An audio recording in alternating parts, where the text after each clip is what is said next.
Hello, Math 1 class. I want to make sure that you understand what 1.25 was about. I want to clarify some things. I wish I was there. But one thing that you want to look at with 1.25, if we are looking at the words domain and range, and that's one of the things that you're going to be able to pull out of here. And one of the things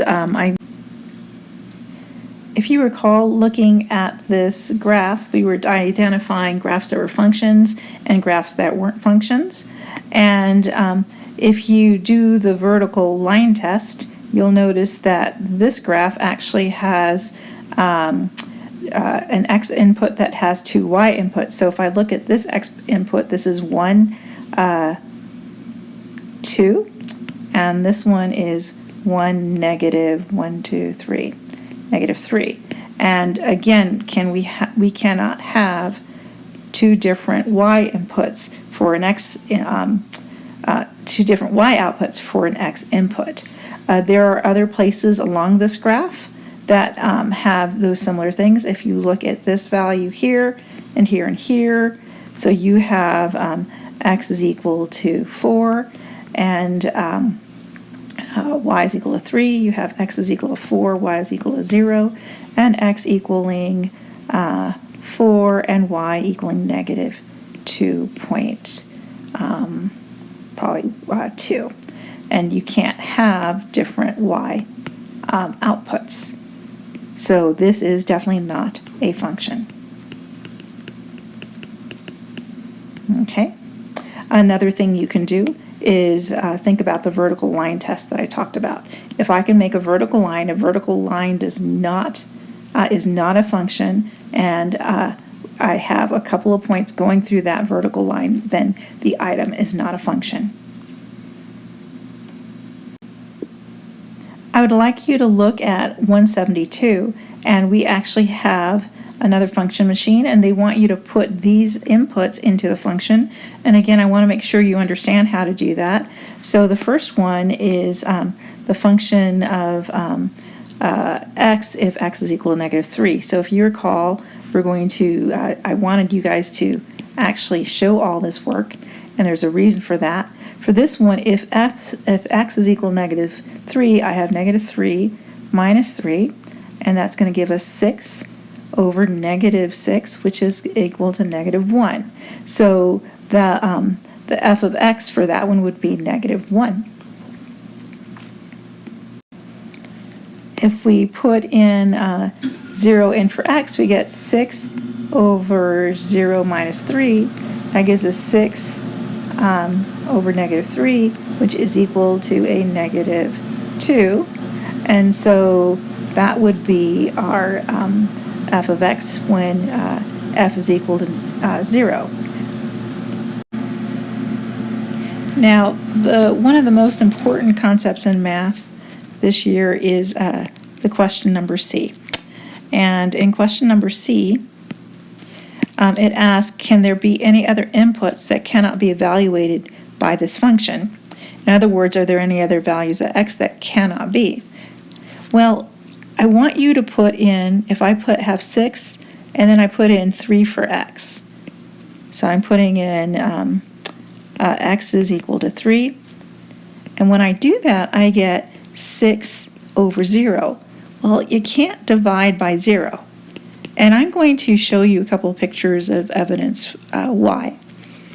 And so let me insert some of these pictures so that you can see what happens. I put in 6 divided by 0 into Desmos, and you're going to notice that it gives you the answer of infinity. I can also take your TI-30 calculator, some of you have seen this, and when I divide 6 by 0, I get an error. A lot of calculators, some calculators will give you an infinity value. After you're done with this lesson, I would like you to watch the video about dividing by 0 so that you can have a better understanding of that. Now, let's look at D. It says the set collection of numbers that can be used for x in a function, a skill get an output is called the domain of the function. And the domain is a description or list of all the possible x values of the function. So it says describe the domain of f of x for this equation we've been working with. And so it is all numbers except 3. And the reason for that is if x is equal to 3, then you have 6 over 3 minus 3, which is equal to 6 over 0, and you can't do that.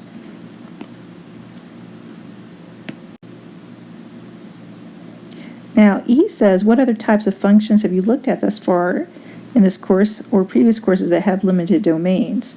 And how are they limited? Well, let's look at the square root functions. Can we have a negative square root?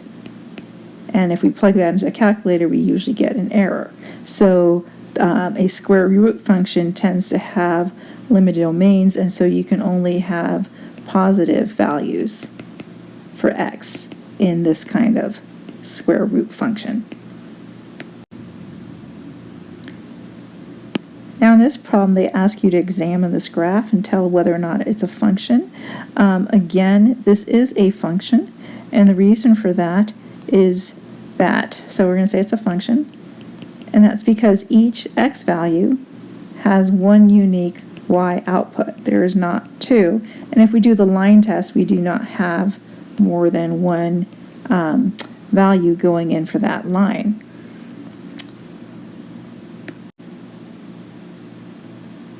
Now you will notice that B says which x values have points on the graph.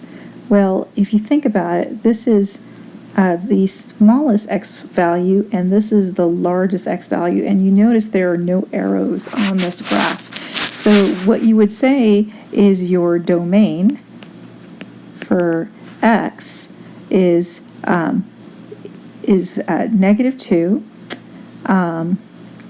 all the way to 4. So x is between is less than or equal to -2, and greater than or equal to -2, and less than or equal to +4. So again, your domain are your x values for a function. If you look at the next part where it says where are the possible outputs for g of x, which is the y value, that's called the range. So the range tends to be the y value or the output. And if we look at the highest value for y, we notice that y is at 3, and that the lowest value for y is when y is at -1. So we would say that y is greater than or equal to -1 and less than or equal to 3. And so those are the possible values for y. In D, it says Ricky thinks that the range, again, which is the output of this function, sorry about my writing, output, are these numbers. Is he correct? Well, he's not correct. And the reason for that is, if I look at this point right here, y, this point right here, y at that point could be 1.2 or 3. So all these values do not contain all of the possible y outcomes, because there can be decimals and fractions. Now, other functions that we've worked with in this course or previous courses that have limited ranges could be line segments, anything with an end. I can have a parabola with no arrows, so there can be an exact limit with the x and y values. There are a lot of other different functions that can do that, and it depends on how the functions are written, and you'll learn more about that later in this course. Now this section asked you to identify domain and ranges and whether or not these were functions. So let's look at these first, just to kind of review functions. This problem would not be a function, because if I do the vertical line test, I have more than one x value, y value for each x, and it fails the vertical line test, so this is not a function. The E is a function. This one here is a function. This is not a function, because look there, I have 1, 2, 3 y outputs, so this is not a function. This is still a function. And this is a function.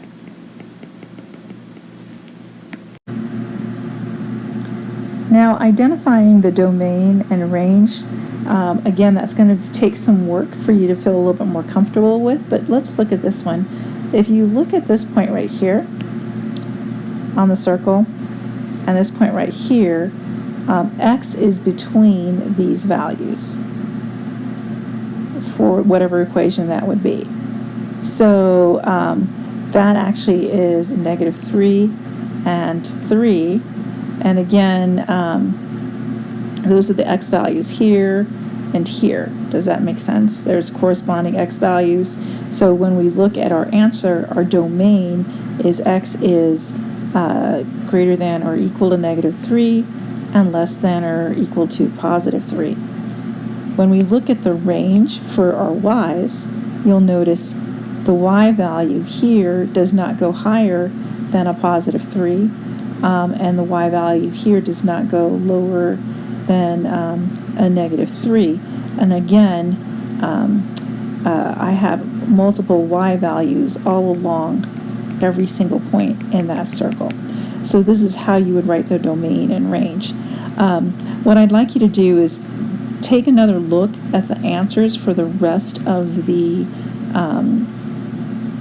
functions. Try to figure out why they're stating those values. You got to spend some time doing that in order to understand this concept. When I come back on Thursday, I will work with you more on these and giving you more examples. Now in 175, they have this table. And from tables, sometimes you can determine the domain and range. Sometimes you can't. It depends what the function is. But typically, the domain is always the x value. The range is always the y value, or what the f of x is equal to. And one way I keep it in mind, again, your x is the input, which is also your domain. Your y, or your output, or your function of x, is always the range. I always think of domain and D and R. D comes before the R, so domain is first, range is second.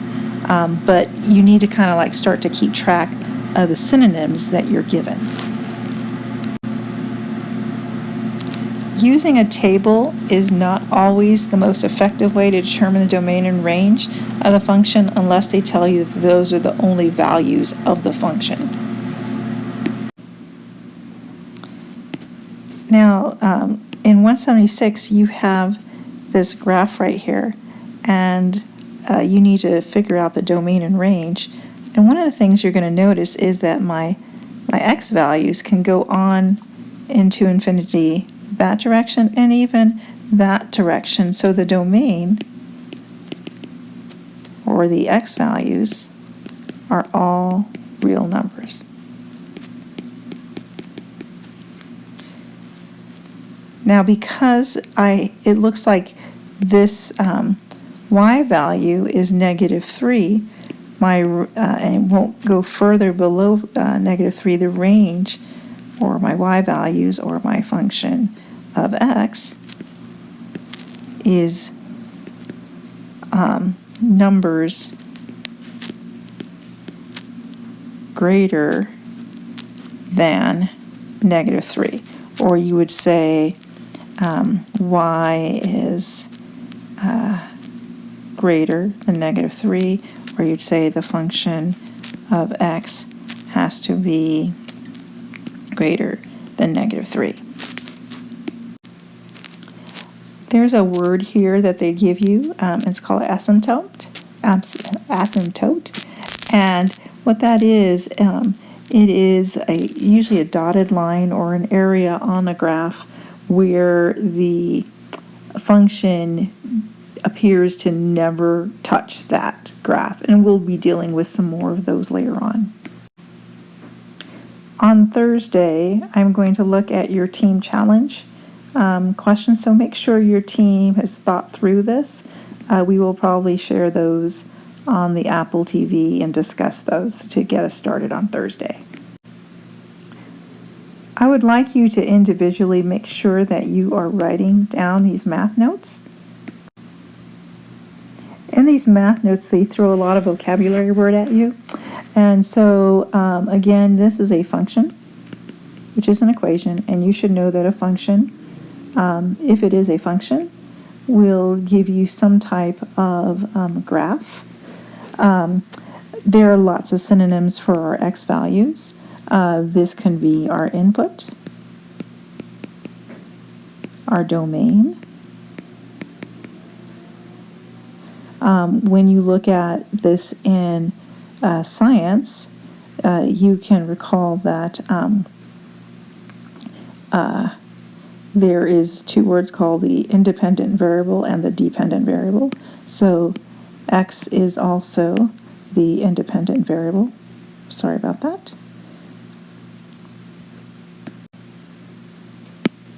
So this could also be the independent variable.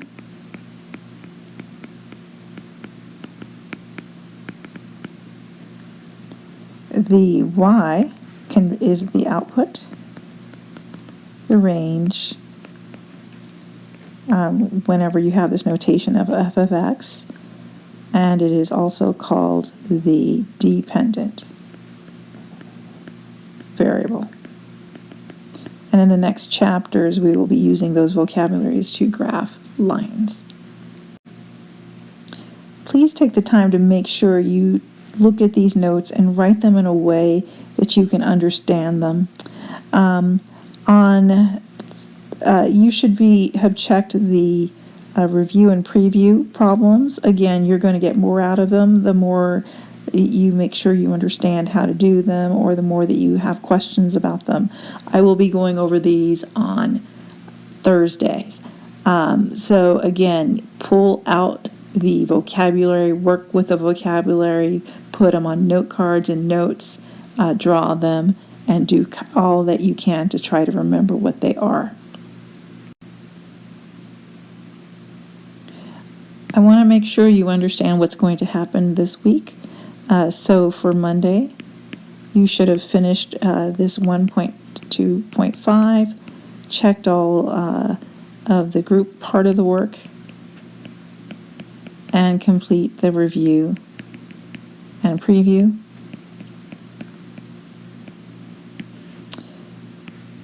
Tuesday, you are going to do the Chapter 1 wrap-up. Please work with your group on that.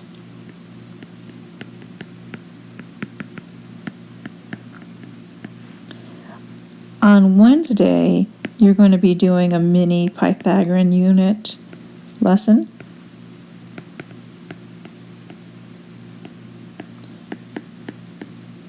I have pushed the assessment to Friday, so your assessment will be on Friday. I will be here on Thursday to answer any questions from Chapter 1.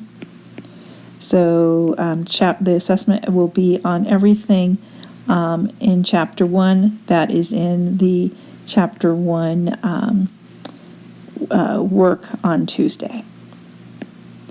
I will have another little video for you on Tuesday to kind of get you guided with what you need to do. Have a good day, and please get your work done.